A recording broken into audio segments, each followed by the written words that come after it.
मनुष्यों से सुंदर हैं देवता, और देवताओं से सुंदर कौन है?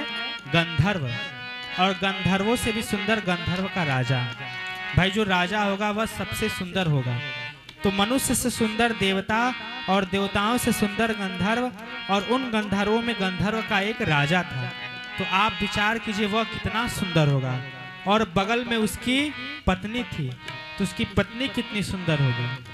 और वह गंधर्व अपनी पत्नी के साथ विमान में बैठ करके जा रहा था। और जब जा रहा था तो वह रास्ते में क्या देखता है कि छत पर देवहूति स्नान करके अपने बाल को सुखा रही थी और एक गेंद लेकर के खेल रही थी। 16 वर्ष की अवस्था थी।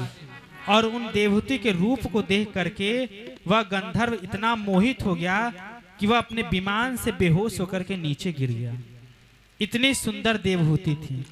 आप अनुमान लगाइए कि गंधर्व, जो गंधर्वों का राजा है, बगल में उसकी पत्नी है, परंतु देवहूति के स्वरूप को देख करके वह बेहोश होकर के नीचे गिर गया कि कोई इतना सुंदर कैसे हो सकता है।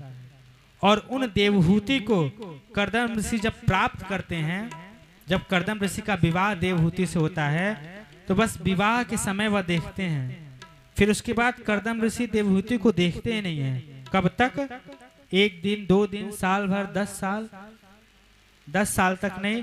वह देवहूति बूढ़ी हो जाती है। वह देवहूति बूढ़ी हो जाती है। अब आप विचार कीजिए, इतनी सुंदर स्त्री को प्राप्त करके, और वो भी जंगल हो, एकांत हो, और ऐसे सुंदर स्त्री को प्राप्त करके भी जिस पुरुष की दृष्टि उस स्त्री पर न जाए, उसका मन कितना भगवान के अपने वश में होगा, उसका मन और चित्त भगवान में लगा होगा। तो ये प्रमाण है। तो कर्दम ऋषि भगवान से कहते हैं कि मुझे एक स्त्री चाहिए अपने पिता की आज्ञा को पालन करने के लिए। भगवान कहते हैं ठीक है, आज से परसों मनु और शत्रुपा अपनी पुत्री देवहूति को ला करके तुमसे विवाह करवाएंगे। तुम उनसे विवाह कर लेना और मैं तुम्हारे घर पुत्र के रूप में आऊंगा। यह वरदान देकर के भगवान अंतर्धान हो जाते हैं। और भगवान की वचनानुसार उससे परसों तीसरे दिन मनु और शत्रुपा अपनी पुत्री देवहूति को ला करके कर्दम ऋषि को सौंपते हैं। मनु और शत्रुपा कोई साधारण नहीं थे। पूरे पृथ्वी 7 द्वीपों के राजा थे और राजा की पुत्री देवहूति थी। और कर्दम ऋषि एक मुनि थे, जंगल में निवास करने वाले, एक झोपड़ी में निवास करने वाले थे। कर्दम ऋषि ने कहा ठीक है, मैं विवाह तो करूंगा क्योंकि हमारे पिता की भी यही आज्ञा है, परंतु इनको जब एक पुत्र की प्राप्ति हो जाएगी तो मैं इनको छोड़ करके चला जाऊंगा। केवल एक पुत्र हो जाएगा तो मैं इन्हें छोड़ करके चला जाऊंगा। देवहूति ने कहा ठीक है, कोई बात नहीं। और देवहूति का विवाह कर्दम ऋषि से हो जाता है। और इतने बड़े राजा की घर की पुत्री हो करके भी वह अपने पति की सेवा कैसे करती हैं? घर में झाड़ू लगाती हैं, पोछा लगाती हैं, कुटिया के वन से लकड़ी काट करके लाती हैं, सभी काम करती हैं, भोजन बनाती हैं और एकांत जंगल में अपने पति की सेवा करती हैं।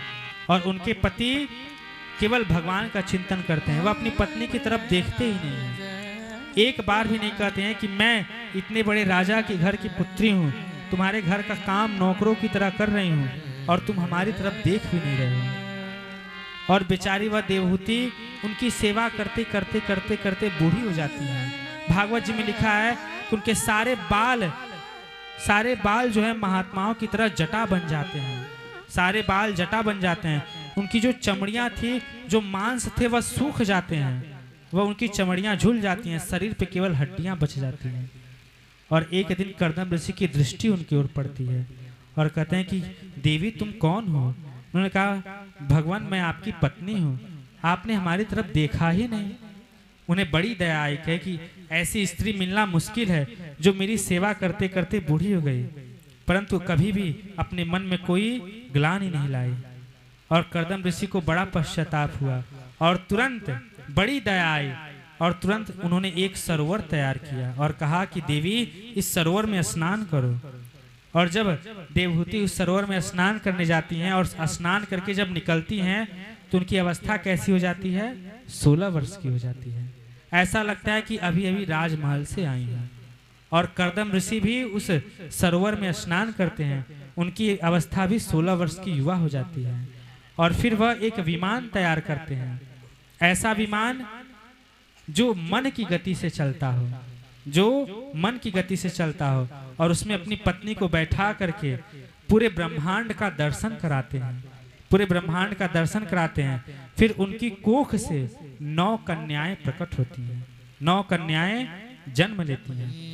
और जब 9 कन्याओं का जन्म होता है तब कर्दम ऋषि कहते हैं कि अब मैं आपको छोड़ करके जा रहा हूँ।